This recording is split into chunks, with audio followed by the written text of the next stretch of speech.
Buongiorno, sono il professor Trevisanuto dell'azienda ospedaliera Università di Padova e sono il direttore del servizio di trasporto neonatale del neonato critico della regione Veneto orientale.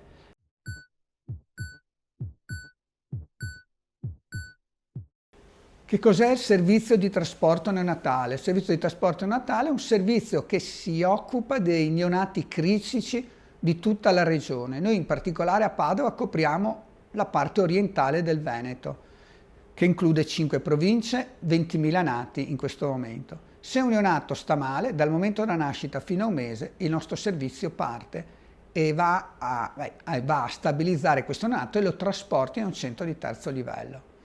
Qual è la dimensione del problema? Noi trasferiamo circa 250 neonati, 170-180 di questi sono neonati critici, vuol dire che stanno male, noi dobbiamo partire rapidamente con un team di medici e infermiere per arrivare sul posto e stabilizzarlo. È molto importante questo servizio perché aiuta i centri che hanno meno esposizione a emergenze neonatali a gestire questi neonati e a trattarli nel miglior modo possibile. Capite che ci sono dei tempi per questa azione, e quindi se io devo arrivare in un ospedale lontano, sto pensando a Rovigo, Feltre, Adria, eccetera, ho bisogno di tempo. Come accorciare questi tempi? Abbiamo un progetto che è appena partito. Questo progetto si chiama teleneonatologia, o meglio telerianimazione. Cosa vuol dire? Vuol dire che noi abbiamo messo delle telecamere nelle sale parto, in questo momento con un progetto pilota, a Belluno e a Feltre, questa è una provincia la più lontana che noi serviamo, per poter vedere quello che stiamo facendo, quindi non solo la telefonata, ma anche guardare quello che i nostri colleghi e guidarli nella miglior gestione del neonato. Siamo partiti con questo progetto, è il primo progetto in Italia, ce ne sono pochissimi in giro per il mondo, e siamo molto orgogliosi di questa attività.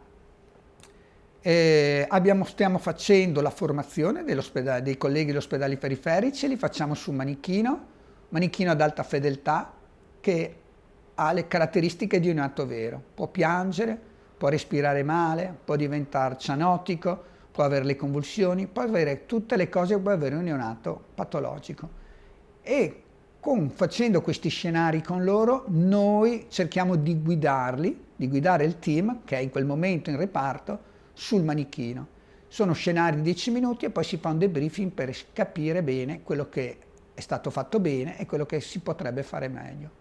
Questa è la fase su manichino. Per la prossima estate noi vorremmo passare alla fase sul neonato, cioè quando il neonato sta male, invece che ricevere la telefonata riceviamo una videochiamata e in qualche maniera il medico da Padova guida la rianimazione, quindi è lui il leader della rianimazione e non più il collega dell'ospedale periferico che agirà per conto di un comando, chiamiamolo così, o di un coordinamento fatto dall'ospedale, dei colleghi dell'ospedale che hanno molta più esperienza in queste neonate. Questo approccio permetterà di sicuramente migliorare la qualità dell'assistenza neonato e quindi anche nascere un centro di questo tipo potrebbe essere in grado il bambino che avrà problemi potrà avere la stessa assistenza, o si spera, una buona qualità dell'assistenza come ce l'avrebbe a Padova.